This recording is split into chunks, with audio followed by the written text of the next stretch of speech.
Hey everybody, welcome to TAI Talk. I am here with a very close friend of mine, Tony DeQuick, who calls himself a quant trader. So I'm sure some people will want to know exactly. Some of our listeners are going to be like, what the hell is a quant trader? But basically that is some very high level thinking and processing power around trading. And it also sounds like you apply some really innovative ideas, or simple but innovative ideas, to trading. So what is quant trading? Great question. So at the far end of the spectrum, you would have PhDs and like physicists and chemists who become traders, and people wonder, why are all these like physics people and chemistry people and psychologists, why are they becoming traders? And the short answer is because when they're doing their PhD work, they have to prove something. Like they doing a test on a drug, and I have 100 people, and some do this and some do that. And they have to have statistically sound proof that whatever their thesis is valid. Mm-hmm. So they have this great background in statistics, and basically all they do is they've taken that background in statistics and applied it to trading. So that's why you have all these PhDs doing this stuff. And the difference of quantitative trading versus like a guy looking at a chart with a stress ball in his hand and 5 monitors open at a time and pointing and clicking is there's actual statistics behind what they're doing.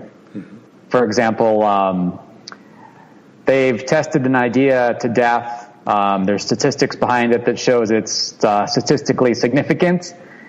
And that's probably the difference between quant trading and conventional trading, where someone stares at charts all day and clicks on things. They buy here, they sell here, and they have all these crazy ideas about trading. For example, they look at a chart and this thing does this and this thing does that, and when the sun moves over here and it's a full moon, versus quant trading that is based primarily on statistics or relationships between two things. Mm-hmm.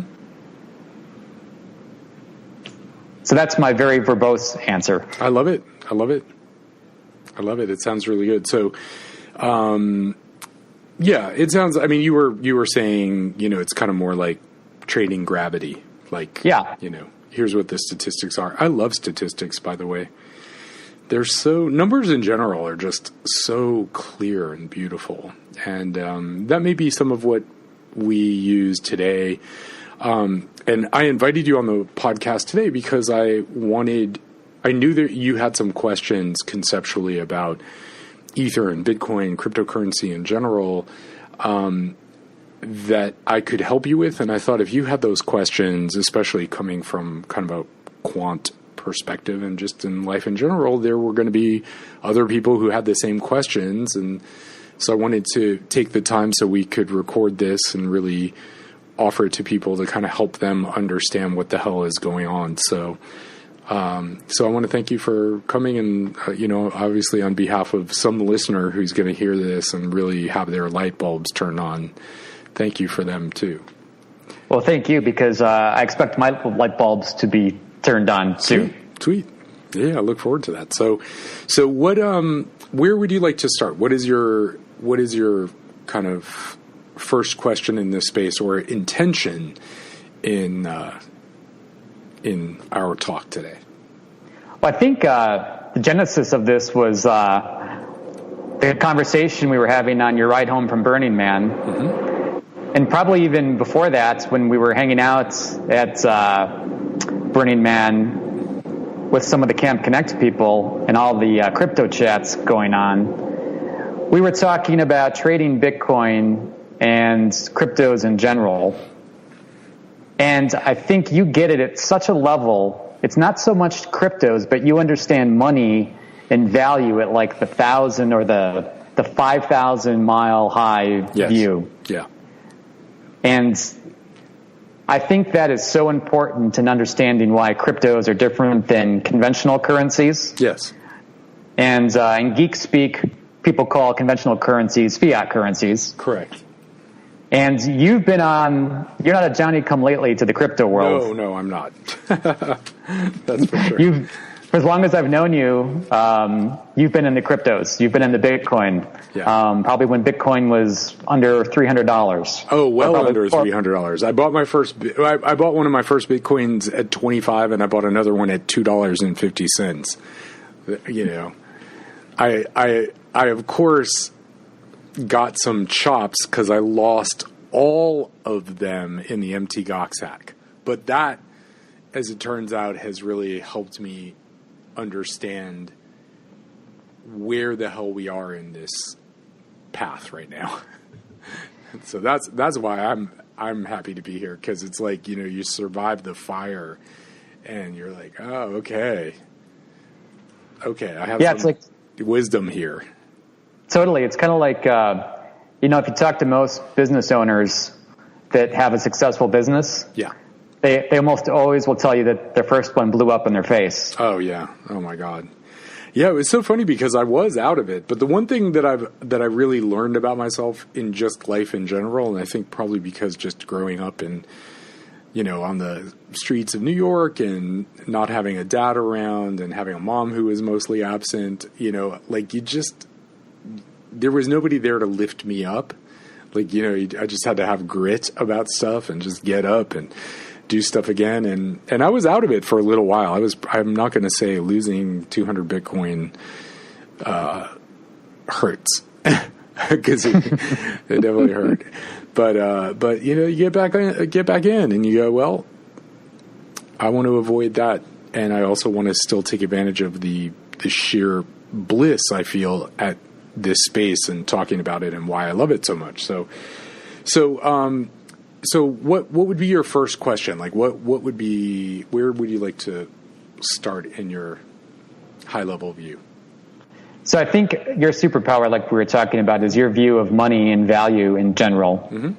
So how would you define money if someone didn't know what money was and they just showed up here on a spaceship from Mars and walked out and said, or maybe they just showed up in a spaceship from Burning Man. They'd spent their entire life there. Yeah. And like, what? I need to pay for things. I need to have this. What's this money thing? How would you define that? Right. So, well, it's really great because money is actually some weird psychological filter that we have developed as a culture. It honestly is not a real thing. And when I say this, I'm not going to be talking to like new agey, like everything's an illusion. You know, I'm not talking that way. I'm saying that it's a weird psychological phenomenon because it was initially a solution to a problem. But it also hacked our inability as a species to recognize the difference between something that is quote unquote real and something that is not real. So one of the things that many monkeys don't have, though monkeys do have marketplaces, their market, their tender, their currency, if you will, is value of other things like grooming time spent. But if you said, hey, I got the latest groomer shears that attached to my fingertips with the brushed stainless out of Madagascar with the cream of camel toe that is, mixed in, and I shall groom you like this, they're kind of like, huh? Like, what? Just like, will you pick off some fleas and eat them? And when we split from the monkey chain, we developed this symbolic thing. So we have two pieces going on. We have this weird filter of a weird sense, an inherent sense of value and exchange, which we share with our monkey friends. But we then we developed this prefrontal cortex and the ability to make things symbolic. And then we lost the ability to understand the difference between reality and fiction when it comes to symbols. So it's like this convergence that happened. So let me bring this down to planet Earth for a second. So a monkey would look at this piece of paper. I'm holding a dollar bill. A monkey would look at this piece of paper and they would just be like, whatever, this has no effect on the need which I need satisfied, which is to be groomed. This is not, I might exchange with you some things, like I'll exchange a banana for 10 grapes, but if you say these grapes come from this vineyard over here of the such and such, that becomes irrelevant. Labels, symbolic value is lost on monkeys, but very, very much a part of our life. Okay, so one way to capture and start understanding money is to understand that we are symbolic creatures. Those of you that are able to see this podcast, Tony's has sunglasses on his head. He has a haircut. He's clean shaven. He's got a blue shirt. There are little symbols which put him in a certain cultural and status framework that is really just for humans to understand and interpret.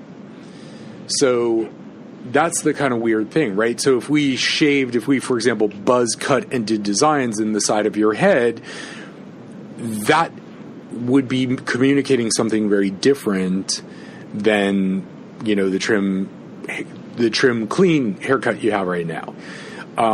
Plus we have the symbols of skin reflectance and hair color and eye color and, all of these layers of symbol. But fundamentally, those symbols are the GUI interface that's hiding the skeletal structure underneath the human.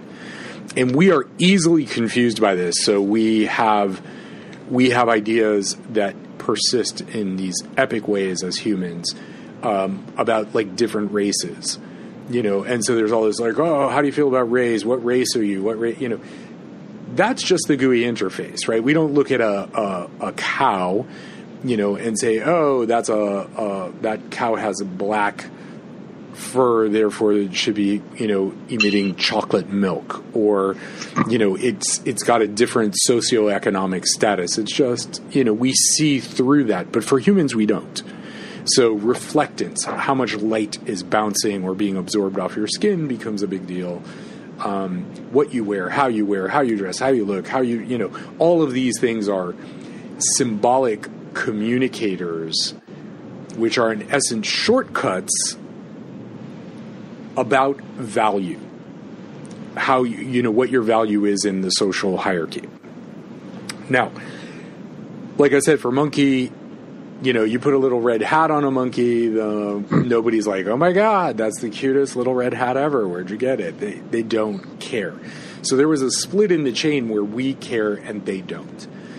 That split created a different kind of marketplace, where there's a marketplace in the monkey land, but it's for things that they want, not for things that they necessarily high value because it's got the right label or came from the right place. So that one distinction right there is what separates us. So that weird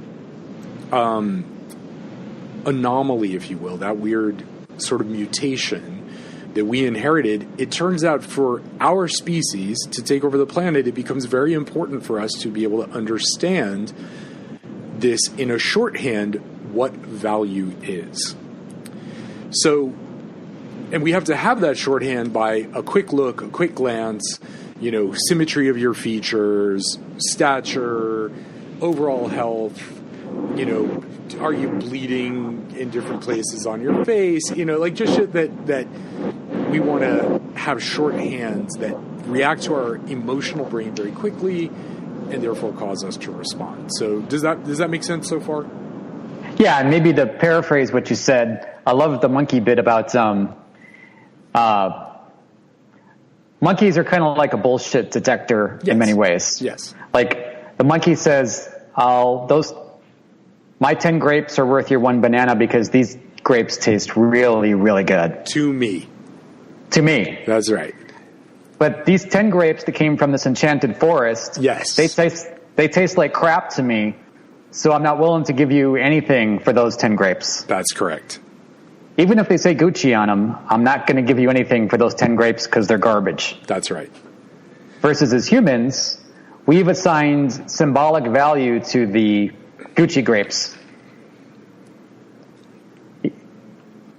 To kind of paraphrase what you were saying, is as humans, we've put symbolic value on things that don't necessarily actually have value. Correct. Okay, so take that for a moment as a principle. Mm-hmm. Take that for a moment as a principle. Humans, in fact, we'll keep some notes here. So humans assign symbolic value. And, other animals they understand symbols, but we assign symbolic value. Now, that's a magic trick. It's an epic magic trick that our brain does. So I hold this up, this dollar bill, and, you look at this bill and it's like, there's a lot going on. I mean, can you describe a little bit just for our listeners, like, tell me a little bit about what you see on this thing. Like, what kind of stuff is going on this magic thing? Well, it looks like we have a president on there, so that has value. That our country, he's a symbol for our country. That's symbolic. In God we trust. That we're a nation that has a God, even though we're not actually a nation that's found on a religion. There's all types of references, probably to like Greek mythology on there. Yeah. Lots of mythology. I know there's like, if you look at this under a microscope, there's like little owls and things. Oh, wow. Okay. I didn't even know that. But yes, there's a ton of detail in this thing, right? There's signatures and serial numbers and seals and numbers on numbers and letters and, and then it says, right, because if you're a monkey, you're just like, right? It's kind of an ugly green piece of paper. Right. But it's like, so we as humans, we can understand and we have language. So this says, hey, just in case you don't know what this is, grade ape, human monkey, this note is lingual tender for all debts, public and private.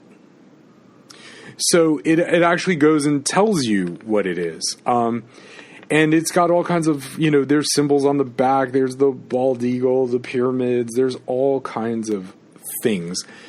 This is a magic trick. And all of these symbols and things are tricking your mind that the value to this note is in the thing itself, in the paper. Right? Does that make sense? Right? This is like, all of this is the magic trick that makes us go like, ooh, you have $1. Right? But what is this really? It's a piece of paper with some writing on it. The dollar in and of itself, the actual value of this dollar is probably pennies. Mm-hmm. Cost of the paper, if that. But the value, what even somebody might call intrinsic value, they would say, oh, well, it's $1. And the purpose of the magic trick is so that you and I believe in this dollar. And it's backed by the government. So, if you try to like trick me and do like a green piece of paper with some shitty drawing on it,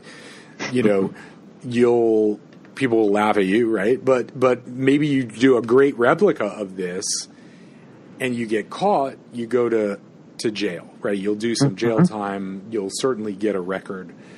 And so there's a lot of force that is involved with keeping this mythology, this symbol alive culturally. And that force is a centralized government. In this case, any currency is essentially backed by a government. And in fact, this says this is a Federal Reserve note. It's on this dollar of the United States of America. So in order, part of the magic trick here, right, is like, do you see, right, where there's all these drawings and serial number signatures, all this stuff, but there's also like Federal Reserve note, United States of America. Hey, maybe you don't believe in the dollar, but you certainly got to believe in the United States of America, and we're going to back this thing up, and we're going to enforce it.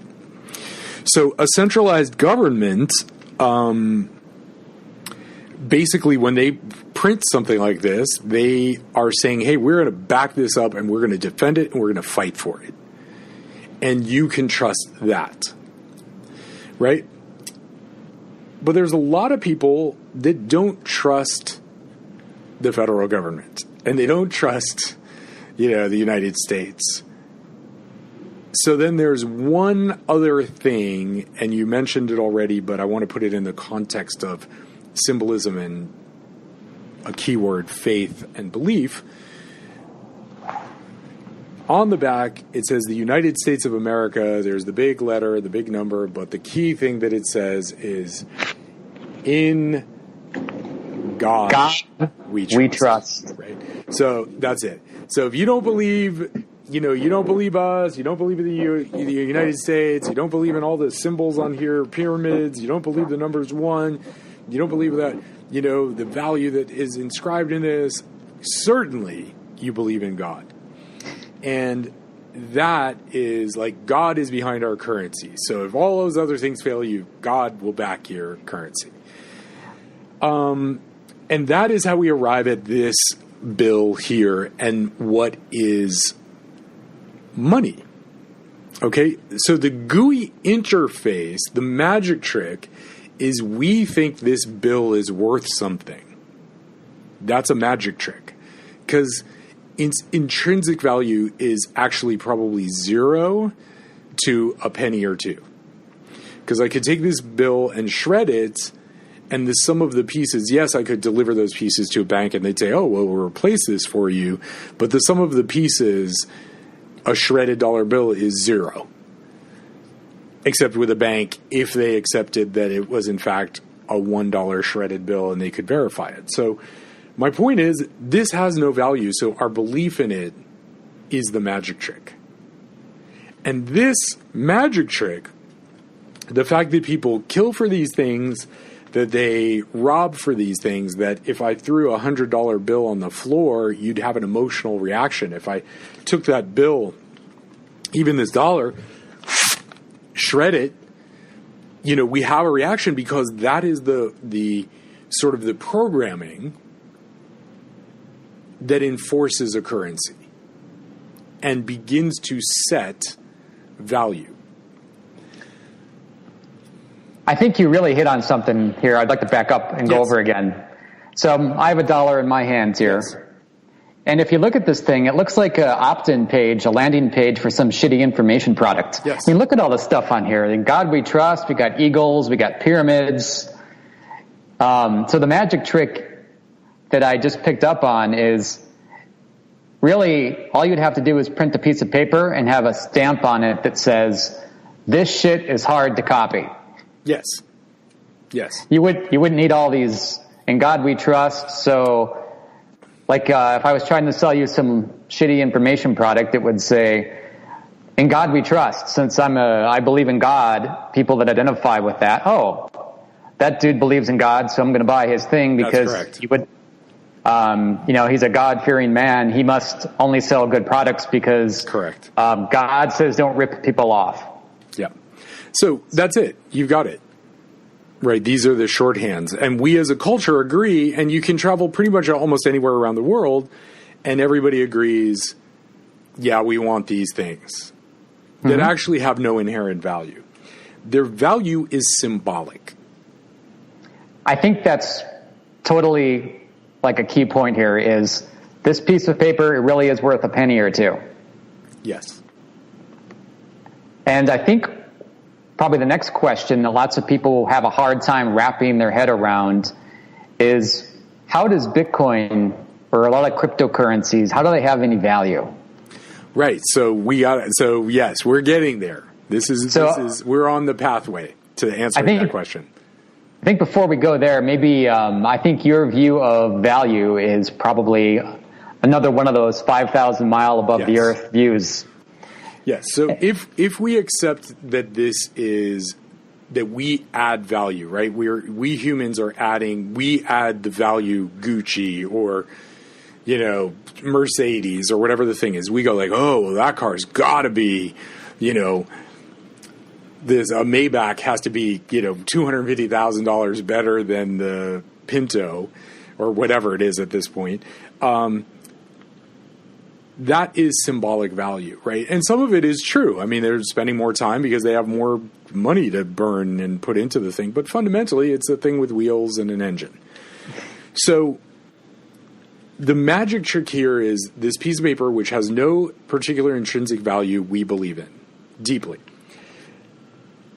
But that belief, the monkeys don't follow. So it's not intrinsic value. It isn't. If we met a bunch of people in the jungle and took these out, they'd be like, toilet paper? I don't know. What, fire? Kindling wood? Right? Because it has no symbolic meaning or value to them. That is trained. Value is trained into us. So now let's go. This is a magic trick. This is a lie. This is hiding another layer of truth. So if we crumble this up, what are we left with? So if we crumble up the dollar, take it and crumble it up, we're left with a crumbled up piece of paper. Yes. And we're left with an idea. Okay, so if I remove the interface, the GUI interface of the dollar, because that's hiding where the value is and what value is. This is going to blow your brain out of your ear balls when you get it, your ear holes when you get this. And that is my intention and why I wanted to share this. The dollar is the GUI interface. And when I say GUI interface, right, that's the graphic user interface that your computer has when you're clicking and mousing and all that stuff. That's an overlay on what's actually going on, which is the code. The dollar is an overlay on what is actually going on, which is what? The dollar is the GUI interface that I'm exchanging value, that this somehow has value. Correct. And I can walk down to Starbucks and get nothing really for $1. But if I had like $4, I could probably get a cup of coffee. Correct. Yes. So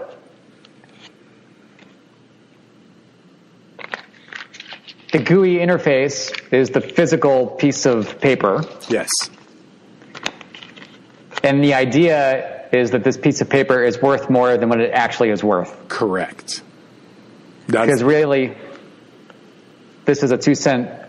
This is worth 2 cents if you take away the intrinsic value of it. It's a piece of paper with green printing on it. That's it. Right?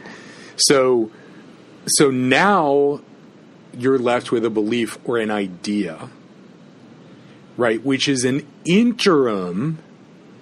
So in your brain, you have a symbolic understanding. So I remove the physical object. You can still imagine a dollar bill, a $5 bill, $100. You can see that. You have a symbolic representation, an idea in your brain that was overlaying the GUI interface. But if I remove the GUI interface, now we're just left with the idea. Oh, money. Oh, yeah, that's that thing you work hard for, right? Tell me some of your beliefs around the idea of money that most people have. Not necessarily that you have, but most people have. That money is value. Money is value. That money is what you get for working. Right. Work hard and you'll make money. How about this one? Money is the root of all evil. Right. Money is bad. Money is bad. Greed is bad. Greed is bad. Yes. Right. Wanting to have lots of money is bad. Correct. So that is the belief system that underlies the GUI interface. And it's mostly unique for people. Like, so people have different emotional reactions depending on their experience and training. But we all have an emotional reaction to this, because if we didn't have an emotional reaction to the dollar, it wouldn't have value. So there's the interface that we believe in, we have emotions around, we feel something about, one way or another. We have deep spiritual beliefs, emotional beliefs, religious beliefs. I love that it's In God We Trust is on this. So God approves this dollar bill, but God doesn't approve you wanting that dollar bill. Right. So these are deep conflicts for another podcast. But, let me just say that do you know what the richest corporation in the world is? I would guess Apple. No. Or Exxon? No, I mean, you're on the right track, but no, you have fallen for the magic trick. So we know that, God approves this bill. It says so. But we also know that God doesn't approve you spending money or using money or wanting money or being greedy about money or craving things. So therefore, the best holder of your money is, as it turns out, the richest corporation in the world, the Catholic Church. So that's that's part of the magic trick. And that, again, for another time, it's just one of those hilarious things. It's like, oh yeah, stay away from that money. Give it to us. We have the moral wherewithal and compass to be able to handle this evil stuff. That's just one of those other little side tricks. But point being, GUI interface, belief. What does the belief rest on? What is the belief that at some point this is worth something? Yes.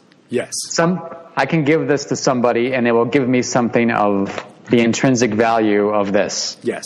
I can trade this for 5 bananas or whatever. Exactly right. So another way to look at money, just another way, is it's a shorthand for the stored value of the work and or history you have that gets stored in this symbol, and then you can trade that symbol, so I can take, essentially, I can work making horseshoes, and I can convert that energy to an intermediary symbol, which then I can convert.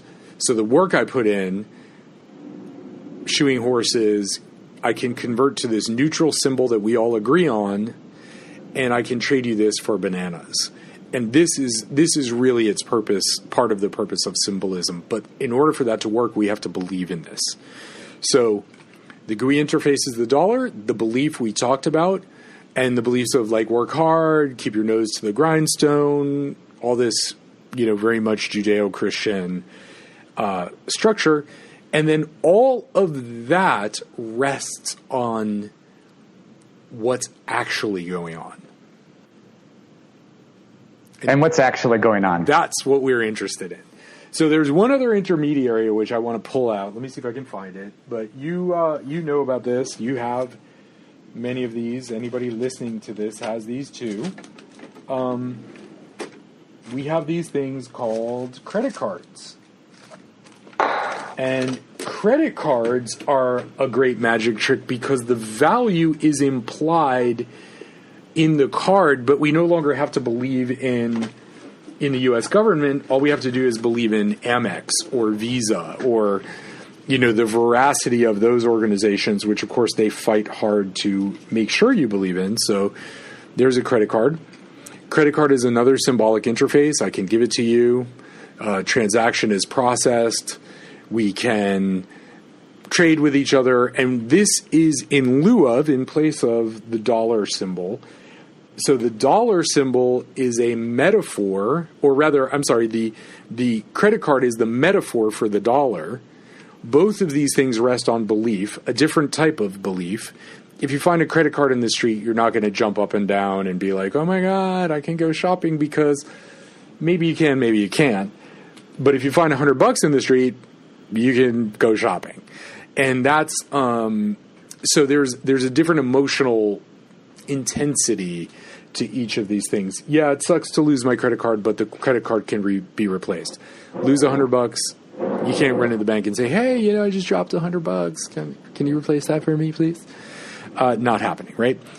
So emotionally, there's an urgency, but all of these things are hiding the thing that Las Vegas figured out, which is that I can give symbols for money, and a credit card helps you lose the pain of money. Whereas I spend $100 bill, that hurts. I spend a credit card $100, which is now a step removed on the food chain, and it doesn't hurt. And I can put off the actual pain of having to fork over those dollars for a month or two or a year or whatever. That's part of the magic trick of a credit card. But all of these things are hiding what's actually going on. So this is where we start to get to a very interesting, very, 500,000 foot discussion. What's actually going on? I think a really important piece to probably touch on here, and we can come back and revisit it later on, is most people trade work for dollars. Correct. They turn their physical labor, they're sitting at a keyboard all day and typing things, they turn that into dollar bills. Yes. So I think the important piece is they're trading work, they're doing work for dollar bills. Yes. Which is this purely just a symbolic store of value. But that also gets to why people who have more, who get paid more for the little work that they do, or have more stacks of those bills, kind of feel like their worth is more as humans, right? So all of these things are very tied. But all of this is hiding what's actually going on. So this is not real. We agree this dollar bill is not a real thing. It's an interface. This credit card per se is not real. Like, it may represent symbolically that I could go buy a $20,000 thing, but I can't trade that card for $20,000. It's just a piece of plastic. It is also worth just a couple pennies. So does that make sense? They both fundamentally are worth. None of these have have intrinsic value. They're just interfaces to interact with, and this is where it gets interesting. These are interfaces to interact with the monetary system. Okay? The monetary system is not something you see anymore. Okay? When you look at your computer and you log onto your bank account and go, how much money do I have? It's just a number on some screen. Correct. So what these interfaces are really referencing is the ones and zeros, the programming that is the holder, the actual store of value that all these interfaces run on. So the operating system of the United States currency is, I don't know the whole mechanics of it. I'm sure there are, it would actually be a great, interesting thing. And maybe as people listen to this, they can contribute that part to the story. But the bottom line is there is a network, but it is a centralized network. In other words, it is a network of highly highly, highly guarded and protected computers where the actual numbers are being stored and they're very difficult to tamper with. That is what gives us value and trust. And, you know that there will be federal bureaus of investigation, there will be, Central Intelligence Agency, there could be the Army involved. Everybody will work towards protecting that honeypot that is the value driver, the computer network backbone of our monetary system, which is basically a computer program. Yeah, that totally makes sense, and I think that's a super important point to illustrate again before we start talking about cryptos and what's different. Is why people might have their money at Bank of America is because Bank of America has a reputation for being a big bank. They have tons of geeks that spend their days making sure hackers can't get into your accounts, versus some community bank down the street that has 5 employees and 10 hackers in Russia could probably come in overnight and clean them out. Correct. So people put more faith in Bank of America because they have more people guarding your money than some small bank does. Right. And all of that, even the small bank, though, is still backed by the U.S. government. So, yeah, you could probably hack them, but you have now messed with the federal government, and the federal government will come after you. So what we basically have said is there's a central authority, and that central authority will hold and protect till death do they part the value store that is money. So you're not going to be able to go in, as much as I would love to, because it's just a 1 and a 0, just add a couple zeros to any balance I have, but you can't. I'm sure there are people who've done it, but if they have been squashed and or taken out of the system, or the problem has been corrected. Right. And that's why we can trust this piece of paper. So we're 3 levels of interface, maybe more, but there's 3 obvious levels of interface before we get to the actual code. So the magic trick is, we say like, oh, the federal, there was quantitative easing during the last recession, and the federal government, they say, the government can print money. But printing money is actually an incorrect metaphor. What actually happens? When they print money, let's see. They physically buy a bunch of paper, some specially made paper. They put it in a printing press. They don't actually print money. The mechanism they actually use is they buy U.S. government bonds. The government issues bonds, and the Federal Reserve buys them and makes up money and gives it to the government to do their business and pay people and right. So whatnot. Let's just talk. What I want to focus on is the made up piece, right? So they say, hey, we're printing money, but really what they're doing is I don't know where these things exist, but I know they do exist. There is in a building that is highly protected, highly secured, probably well protected from electromagnetic impulses and all kinds of other things, bombs, everything else, and probably has people and keys and all kinds of layers of security until finally somebody gets into a room, unlocks a keyboard and a screen, and it's probably one of those older keyboards and screens, and they say, oh, we need to add $1 trillion to the economy. We need to print some money. And what they actually do is they open up the screen, they open up the code, they put in a couple passcodes, and they add a 1 and a 0, and you now have $1 trillion added to the economy.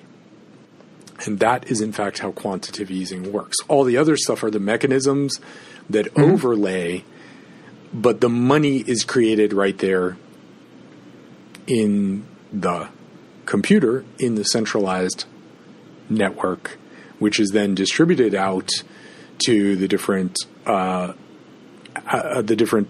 branches of the Fed and the different, I think, what are there, 12 branches of the bank, and then those distribute out and they give to the banks, and then the banks now have more money in their accounts, and then they, in theory, would release that money to the people, and, on and on and on it goes. But where it started is one, basically just literally like, okay, I've entered my password and I've passed all the things. I am truly who I am. And I go, let's see, we have 5 trillion in here. Let's change the 5 to a 6 and hit enter. And that's it. You just created $1 trillion. I think this is a super, super important point to get, because it clicked for me as you were saying this, is nothing's really changed except some guy went into a computer and made some changes. That's correct. Nobody's done any more work. Correct. Nobody has done any more work, I think, is a really important piece there. Yeah. In this whole thing, except the U.S. government makes some other pieces of paper that are worth pennies and says, we promise to pay this money back to the Federal Reserve at some point in time. Yes. Which is essentially never. Yes. So in essence, they really have gone into a computer and made money with a few keystrokes. Correct. So it's about, those keystrokes are probably worth about 200 billion a piece. Yes, that's probably right. That's it. So that's all the work that's been done to make $1 trillion. Correct. That is it. That's it. Okay, that's like a huge piece that just clicked for me. That's awesome. Yeah. I love the story. I love the analogy. Yeah, it's you got to churn, we got to chew through some wood to get to where I'm going with this, but that is what I'm saying. That's what fundamentally happened. So all this other stuff of work hard, it wasn't like the guy, you did all this stuff and I went, oh, we got to do heavy lifting. We got to get this steel from over to this point to that point. It's literally, you go through these levels of security, you go in, enter your credentials. Yes, you do in fact have permission, probably a retina scan, whatever the freaking thing you need to do, and jump, and 6 strokes, done. Enter. $1 trillion.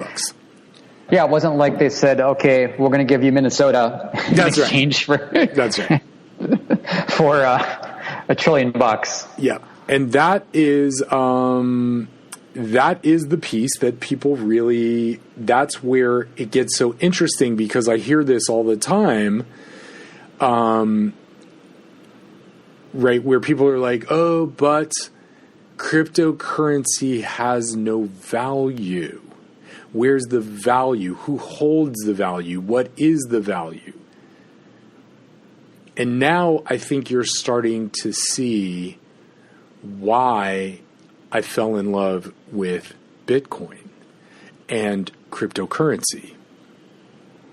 And I think staying at the 5,000 foot view before 5,000 mile view before we come down to the 1,000 mile view is just kind of reviewing what we've talked about so far. Yes. Is we have monkeys. Yep. Monkeys are bullshit detectors of value. Yes. They don't care that this piece of paper intrinsically is worth more than it is. It's a piece of green paper with a bunch of junk on it. That's it. Yep. You can't eat it. Can't eat it. Can't do anything with it. Yeah, it's not worth anything. No. And as humans, our brains are different, and we assign symbology to things. And our brains have been conditioned to accept that this is worth more than the piece of paper that it's printed on. Correct. And if you follow the breadcrumbs backwards to where this actually was created, it really is some dude sitting at something that looks like a Commodore 64. Correct. Moving numbers around. Yes. That's it. That's it. So we've been conditioned to believe that this is actually worth something. Yes.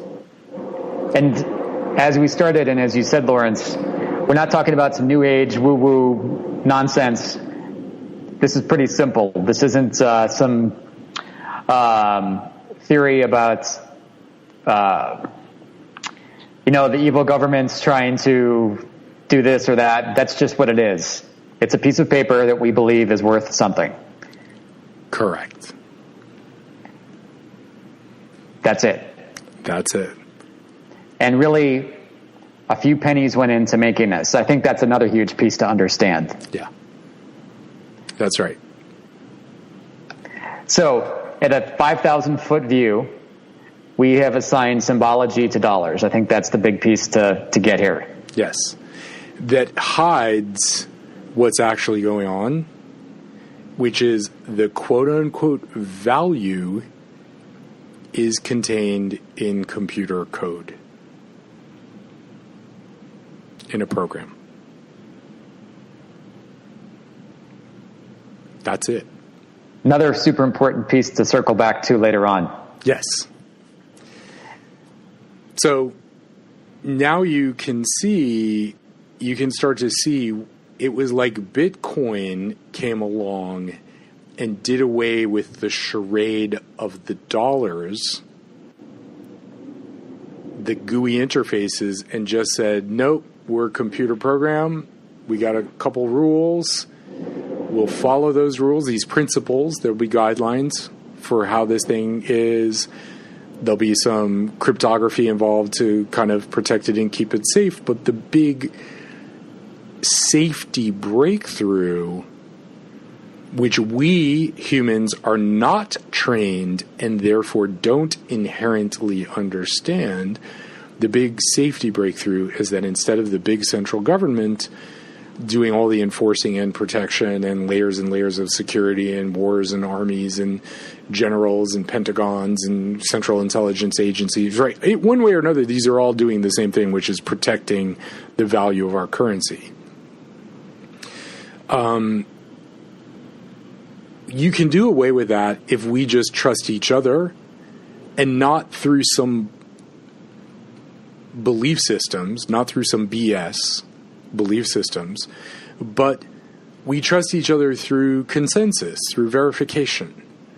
So I'm going to, through an algorithm, accept that your transaction is valid by confirming it, right? And so the big breakthrough with kind of this, what would be called a decentralized network, it's why planes have so few accidents. Because when you look at all the flights in the air, there's 4,000 plus flights in the air at any given moment. Why are things not dropping out of the sky all the time?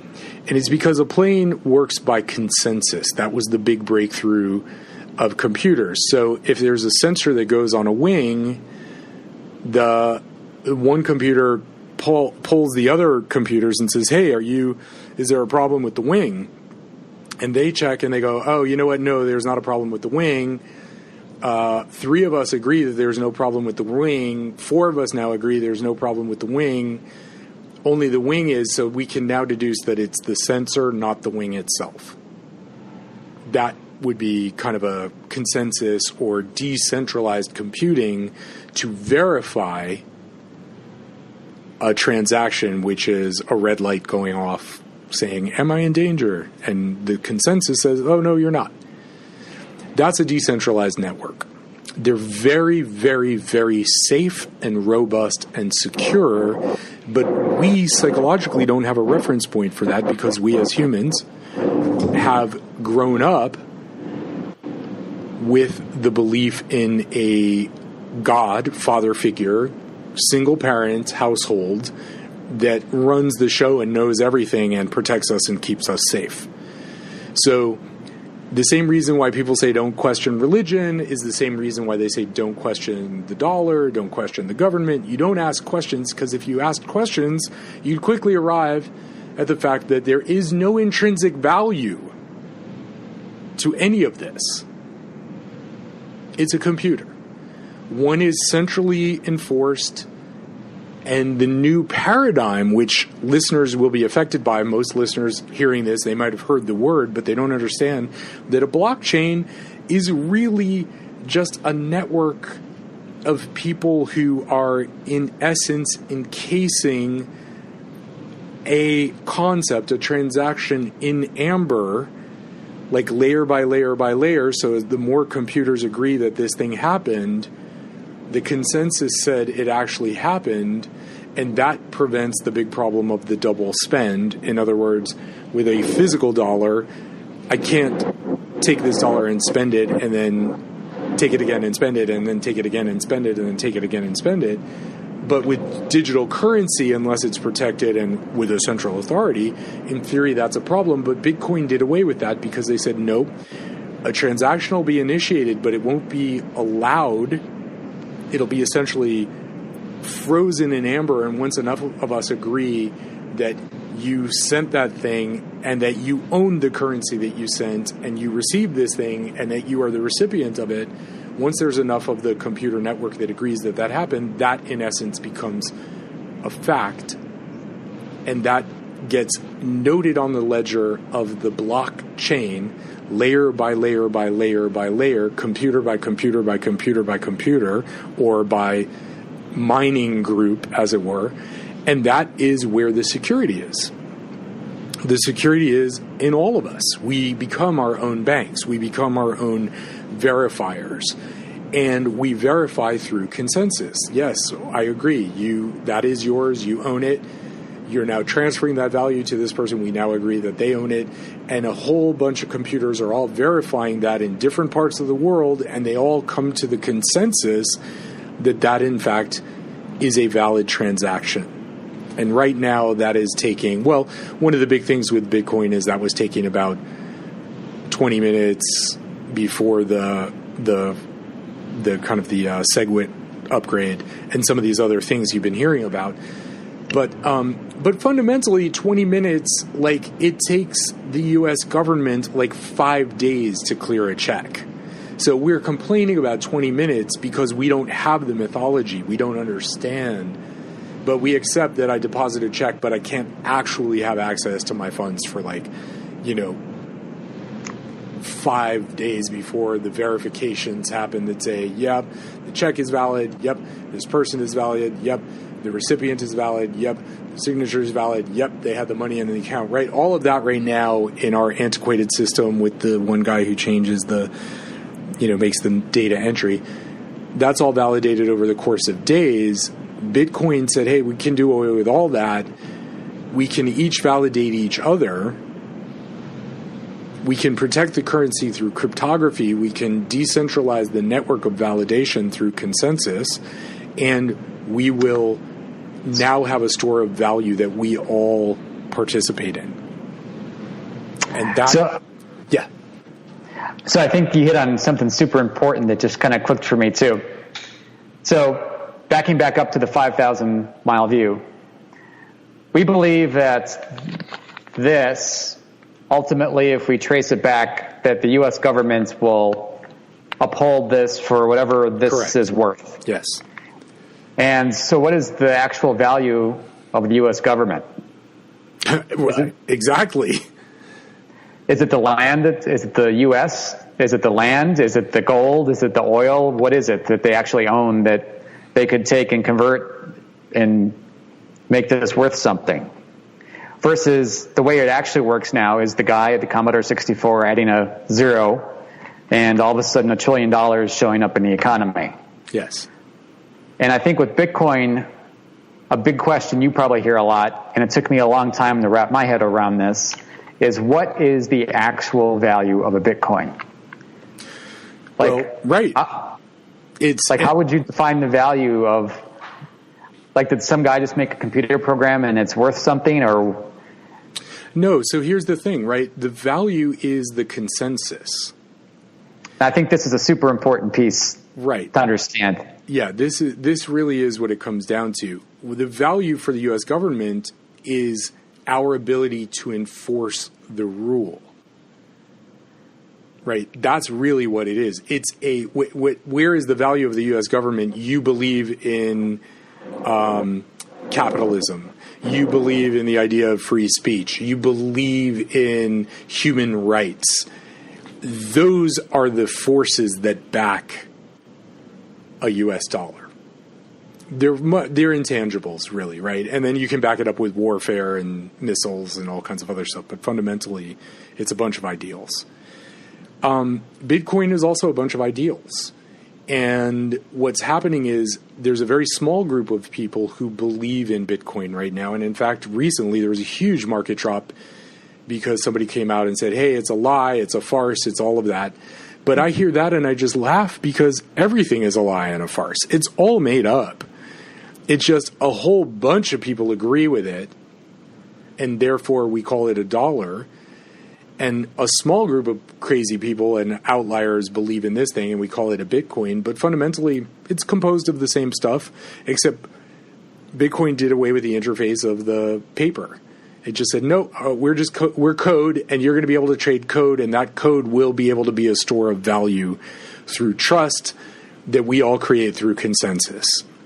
So value is identical to the dollar, but the dollar's value is stabilized by the U.S.'s government and policy and willingness to enforce it, whereas Bitcoin is just how we're feeling it at any given moment. Same with the dollar, but the dollar is much slower to respond. So it's not as subject to our feelings. Bitcoin, because it is what it is, there are no interfaces. It's just, there's the code, I'm grabbing some of that code, I'm selling some of that code, and you're just the landing strip is much shorter. So when I bought a $2.50 Bitcoin, the only reason I bought one is because I was like, well, what if this goes to like 50 cents? Which is paradoxically, it's the wrong question to ask. It's the question that I ask all the time anyway, but it's me getting stuck in the magic trick. But fundamentally, it's a very simple, very, very simple thing, which is the value in a Bitcoin is what we agree it is through consensus. So the value of a Bitcoin is like, what is somebody willing to pay? And what is somebody willing to sell it for at any given moment? And what happens, as with the stock market, as with anything, these are ones and zeros and pieces of paper and intangibles.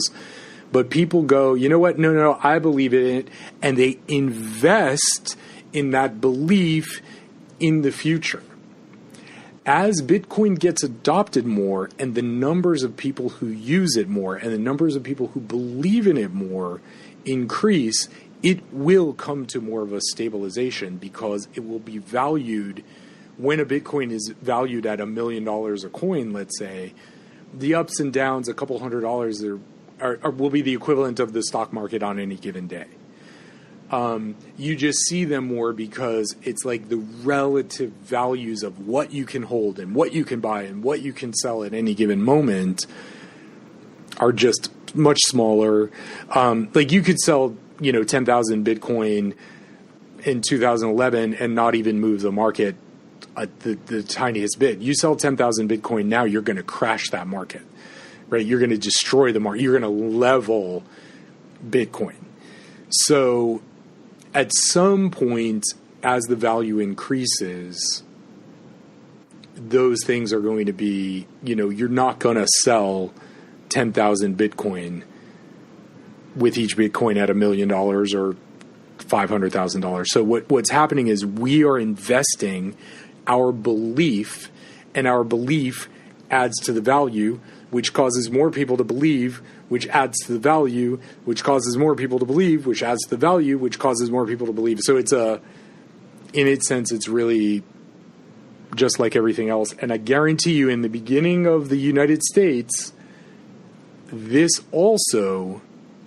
dollar bill was also not believed in right away. There was a process of belief in the creation of a currency, in the creation of the government, in the creation of as a means of exchange. How do you enforce it? How do you prevent it? Double spends and fake stuff.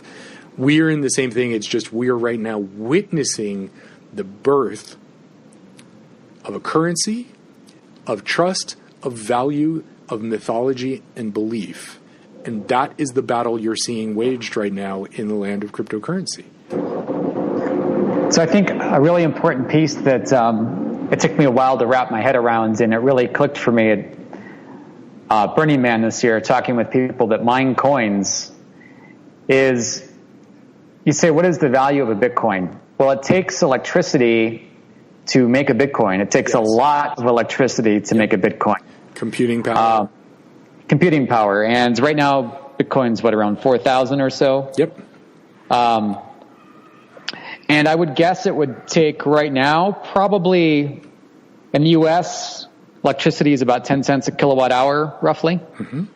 It takes, I'm just going to guess, about $2,000 to $2,500 to mine a Bitcoin. So there is actual work exchanged for a Bitcoin.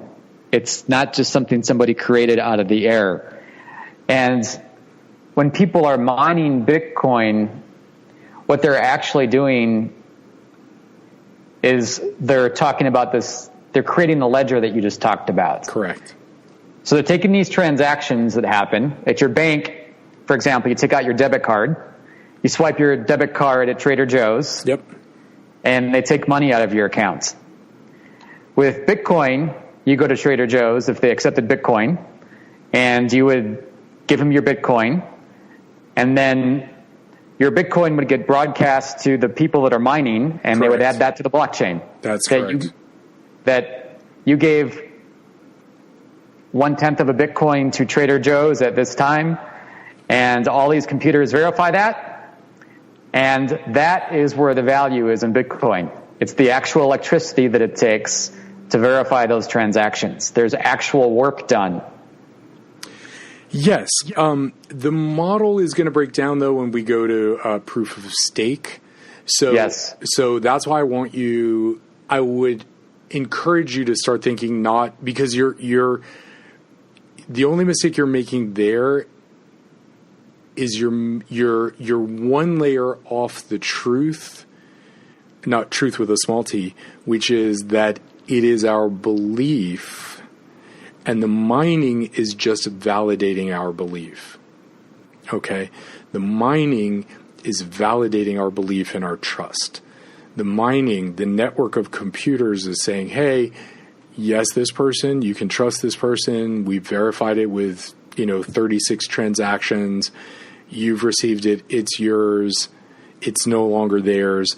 That's the trust building. At the fundamental thing that mining does is it verifies trust.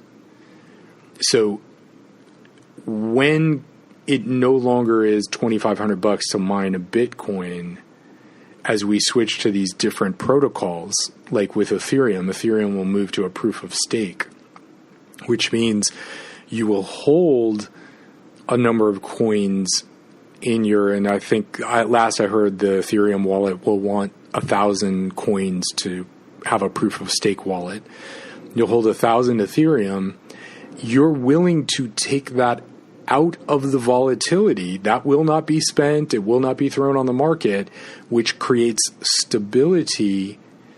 And that stability you will get paid for, as well as, the different, way bizarre and awesome algorithms of zero trust, zero proof kind of stuff that Zcash and Monero and some of these other Dash and some of these other coins, Pivx, are flirting with to get the trust and the verification without all the processing. So this is, I think is huge. Another layer just clicked for me. And the analogy I want to use is we have the dollar, starting with the dollar. We think that the dollar is worth, the U.S. government is divided into a bunch of many pieces, and this is worth one piece of the U.S. government. Yes. But that's not actually what this is worth. This is based on the U.S. government's ability to make this worth something. Correct. That's a huge piece here. Yes. That's a huge piece. That's it. With cryptocurrencies, the value is not the mining. It's not the electricity that goes into the mining.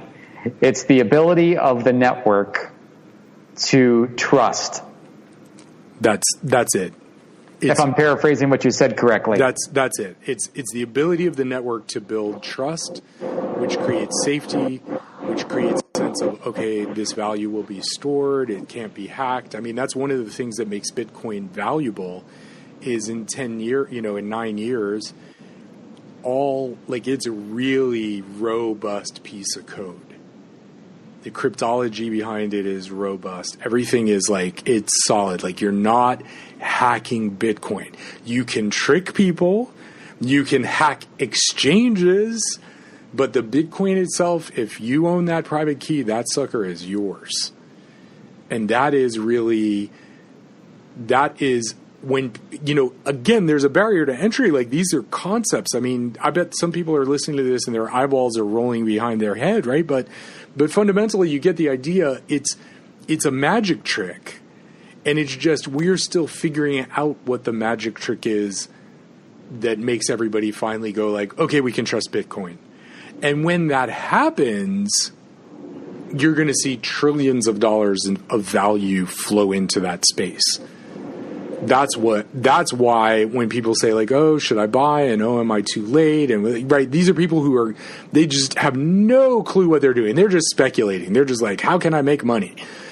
But we're actually participating, you and me, this conversation, listeners to this podcast are participating in the creation of value and trust building of the network. And it is you and me that are creating that.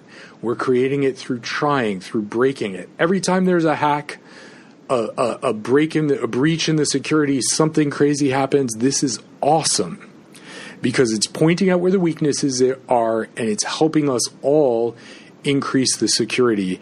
And it is no longer in God we trust. It is in Tony, in Lawrence, in Edna, in Felicia. It doesn't matter. It doesn't care, quote unquote, your GUI interface, skin color. It doesn't care about your background, what language you speak.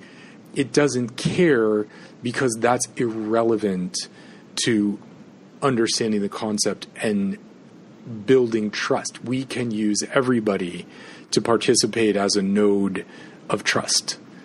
And when we trust that we can be trustworthy, that our computers, our code, our network's ability, our decentralized consensus network is a real thing that keeps planes in the air. Can you imagine a year where one car accident happens a year, which is essentially what's happening with planes, one thing. There's just the events, the breakdowns are so small because it's a consensus network, a decentralized network of verification that creates the strength in the system. And that's what we're building. And when people finally start to grok what is happening, belief will be imbibed into Bitcoin. And it won't just be us crazy outliers, but it'll be regular people who go, wow, I trust this because it is proven to be trustworthy, which makes me trust it. So I think a great analogy is imagine back when the dollar first was invented. And let's imagine your bank was just a fenced off area with a big stack of cash in there. And there was an honor system. Exactly. You show up and you had a little ledger and you said, I deposited $100, and it would assume that you put $100 in. If that's the way the system worked, the dollar wouldn't be worth anything because people would be stealing and all that nonsense. Correct. So the safer, now banks they have vaults, they have Brinks trucks, they have guys with guns that will shoot you if you take money. So because the system is safer, the dollar is worth a lot more. That's right. And when you have, to use an example in the Bitcoin space, probably a really safe exchange that's well guarded would be something like Gemini. Yes. And then you have some shitty exchange in some third world country that's not well guarded. Correct. And that's hacked. And then everyone loses their Bitcoins. And then people flip out because, oh my God, there's this unsafe exchange and it got hacked. Bitcoin's not safe. But the reality is, the more of those exchanges that get shut down and go away, the better off Bitcoin becomes because it becomes safer. That's correct. Yeah. And that's what's so beautiful about exchanges like Gemini and Coinbase. Like, they're really Bitcoin 3.0. Because the Mt. Gox hack pointed out that how, one fool could kind of game the system. But that's because that person didn't see the bigger picture. They didn't realize how important their transacting was to building trust. And so it really, for like 2 years, it really threatened Bitcoin, but it people were like, this is going to kill Bitcoin, but Bitcoin hasn't died and it won't die because enough people believe in it now. Even if you knocked out the computer systems, it's decentralized, so we'll figure out another way to trade it and pass it, and other ways to verify it. But you can't knock down all the computer systems in the world anyway. So the paradox is that in the United States, where we believe in free flow of ideas and economy and let businesses work it out and free market economics. And yet we're afraid of this decentralized, truly free thing because it can't be controlled. It can't be contained. And it was like when they were trying to shut down Napster. What are you going to do? Like, you're going to go steal every computer everywhere in the world that, lock it down and arrest people? Like, you'll be arresting at least an eighth of the population. So it's not of the planet, right? Because this is a planetary verification system. So the cat is out. It's out. This is over. If you're not, this genie is out of the bottle. It ain't going back. So I feel like the smart governments, rather than trying to contain and squash and control, really need to encourage what's happening because it's happening. And the people who are trying to stomp it out and control it and outlaw it are going to find themselves so far behind economically, it's going to be a tragedy. Which is one of the reasons why, we're doing an ICO, we're doing a token generation event. And one of the reasons why we're doing the generation of tokens is because I want to push the space forward. We are literally, as a company, we're following every piece of regulation that's possible, because the big vision is, if we don't do this, we don't actually end up defining what the regulation is. And the longer it takes to define what the regulation is, the longer it delays trust. So in essence, we're saying, hey, here, this is what you said, this is what we're doing. What if, let's continue to refine this, and rather than try to control it, really let it be everything that it can be, because the countries that do that are going to have vast economic wealth at their disposal. They're going to have wealthier participants in the economy. They're going to have wealthier citizens, and the ones that squash it are going to be really left behind. And I hope sooner than later people realize that. So I'm really trying to encourage America to be like, wait, no, let's embrace this thing. Let's figure this out. Let's do this together. This is happening. So I think a big piece at the 5,000 foot view that I really already picked up on, that I never really got before, is 5 years ago, this could let's see, a grande iced coffee at Starbucks was $2.25 That is correct. 5 years ago. And now it's just under $3 for the same thing. I mean, depending on where you are, right? Like, I can't in Santa Monica, which is where I was this morning, you can't buy a $3 iced anything. Like, that's just not I mean, you can get some drip. But no coffee with it. Right, exactly. So the I think this is really important. So the value of the U.S. dollar, it's based on the government's ability to enforce that this is worth something. That value has gone down in 5 years. Yes. So you could say their ability to enforce it has gone down. Yes. And Bitcoin has gone up in value because it's safer, because it's more than it was 5 years ago, because the Mt. Goxes have come and gone, and now it's a safer currency to use. The crappy Chinese people that are have these shitty exchanges are getting shut down. These third world exchanges that get hacked and shut down go away. The more that happens, the more the weaknesses are found, they're removed from the system, the more long-term value Bitcoin has, or cryptocurrencies in general. Yes. Because your point, and I think your big idea is it's the trust. There's lots of independent people around that have verified that this is a trustworthy transaction. Very, very, some of the smartest people on the planet have verified. That's what makes this so amazing. And not just like one person who was like, well, this is because I say so. It's not that. That would be a central authority. This is like lots of people with lots of different beliefs saying, you know what? We can trust this. This is working. And that is an epically beautiful thing. And I think this is such a big point we've just come to. This is like the big aha moment, I think for me at least, and hopefully lots of other people have it too, this is what makes cryptocurrencies valuable. It's not the mining. It's not the electricity that goes into the actual mining. That's like saying it's the land value of the U.S. is what makes the U.S. dollar valuable. Right. That's the analogy, and that's the wrong analogy. In the U.S. dollar, the value is what the U.S. or the U.S. government's ability to enforce that this is actually worth something. That's the value of the dollar. The value of cryptocurrency is the value of the network's ability to enforce that that transaction is worth something.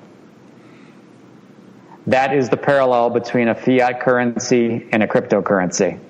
Correct. The more trustworthy that network is, the more value it has. That's right. And the more the U.S. government can enforce this, the more value this has. Right. That's the parallel, and that is, I think, the huge idea to really wrap our heads around. Yes, that's it. And that's why I'm sharing this as much as possible, because the more people get this and the more it moves out of like the really obtuse geekery to like, oh, I understand. I understand that the value is in all of us verifying a transaction, not some authority who goes, yes.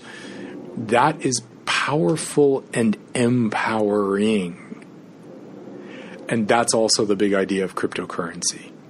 It's empowering. It's empowering to you and me that to develop trust, to see a bright future. Because to believe in Bitcoin and cryptos in general is to believe in the possibility as individuals, as free people, as people who can think and create and innovate. That's kind of what's happening. And you know, everybody like, and this is the final piece I want to say, like, right. So when I hear people go like, oh my God, scary, it's so scary. Bad people. That's how the internet began. The internet was for pedophiles and porn and drugs. And it was like, oh, what are you going to do there? What are you doing there on the internet, right? But that was hiding because those people always push the edges. They push the edges of security and what's possible. The people who live on the edge of society find the technologies at the edge of society and take advantage of them until they can't anymore. But can you imagine if we shut down the internet? Because we're like, oh my God, but the proliferation of porn. It's like, welcome to life, man.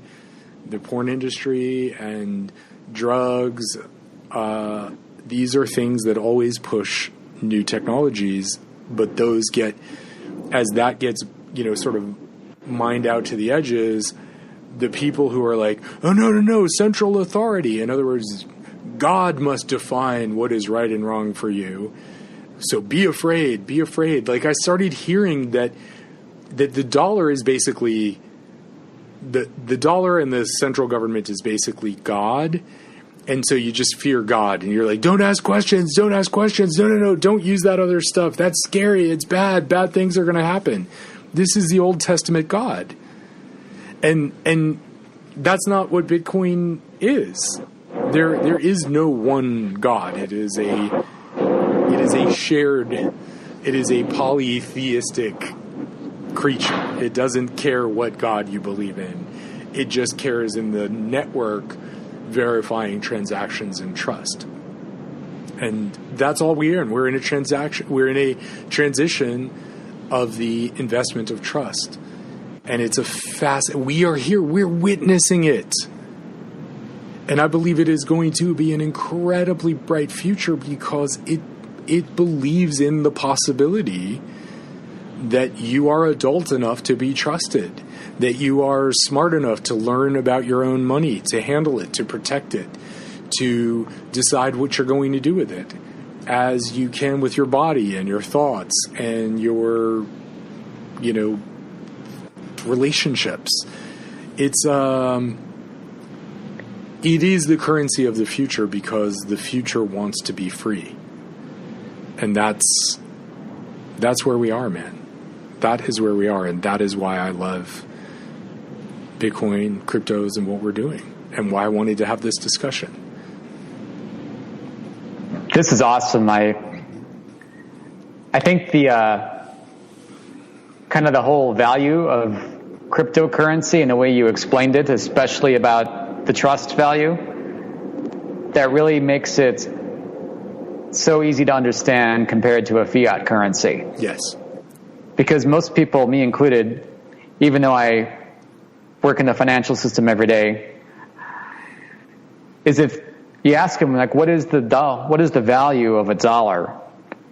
And you follow the breadcrumbs backwards, most people would say, oh, it's worth the value of the U.S. divided into a bunch of tiny pieces, and that is what this represents. Right. But that's not what it represents.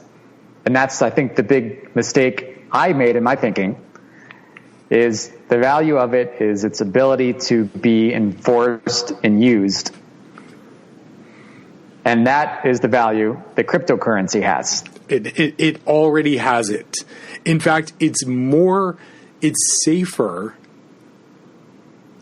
in a way because it is in the blockchain. It's actually safer. Like your money in the blockchain is safer because of all of the, if you were going to make a change or mess with it or try to, like that's the beauty. You can literally track the history of every Bitcoin that's ever existed.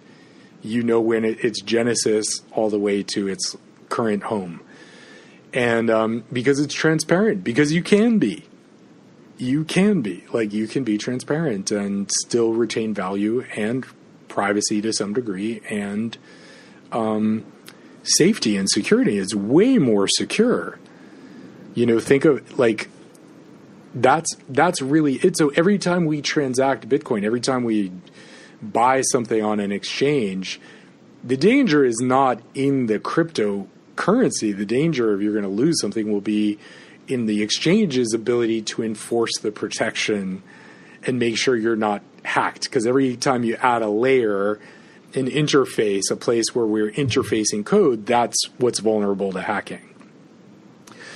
But the coin itself it's solid. This has been proven. So that's what's so exciting.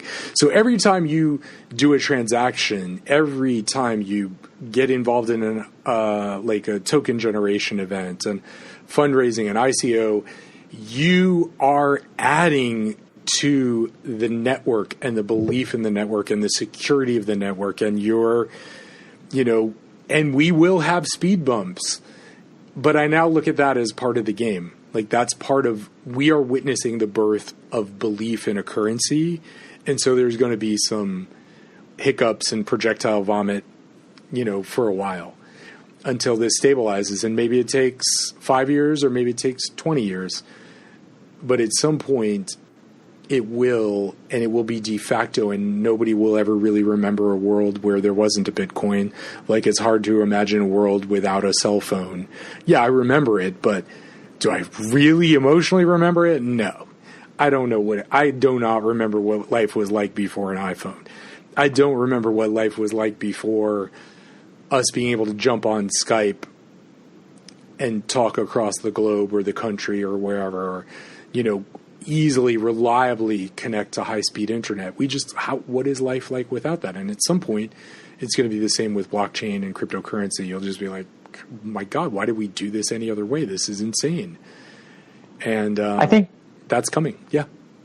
I think another big piece I own a brick and mortar store, and like most businesses that accept credit cards, at the end of the month, I get what's called a merchant statement. Yeah, with all your fees. Yeah. Mm-hmm. And I think part of just the way startups and the entire community is working right now, one of the big themes is cutting out middlemen. Yes. And I don't think people that probably don't have a business realize how much banks are the middlemen. Oh, man. Yeah. It's kind of like Uber has cut out the middleman of the taxi company. Correct. And that's kind of what crypto does in a huge way for a business. Yes.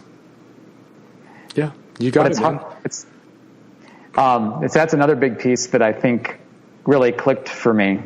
Awesome. Well, good. And we'll continue this discussion, but I think this is probably a brain full. We've been going almost an hour and a half, so yeah, that's a lot. Yeah, so I think we should leave it at that. But I do want to say I thank you, and I knew this conversation would be valuable, because it is the free exchange of knowledge, and knowledge is in fact power. It is empowerment. And so now you're understanding that if I buy some Ethereum, I'm not just buying Ethereum, I'm buying belief. I'm buying trust. I'm proving the network. I am saying no matter what happens, I am here. I'm sticking this out. I'm in for the long haul, and I'm putting my dollars where my belief is. That is where we are right now. And it's beautiful. And someday we'll look at this, and we'll look at this and go, oh my God, you remember the early days of Bitcoin? But it'll be just part and parcel to life at that point. So awesome. Yeah. Thank you, Tony. I really, really appreciate it. And if people want to reach you or find out more about you, good place? They can shoot me an email. Okay. It's ard9000@gmail.com. Awesome. Thank you so much. Have a beautiful day. And to our listeners, wherever you are on planet Earth, have a beautiful day. Thanks for listening. Thanks for joining us, Tony. Thank you, Lawrence. I will see you again soon. All right. See ya.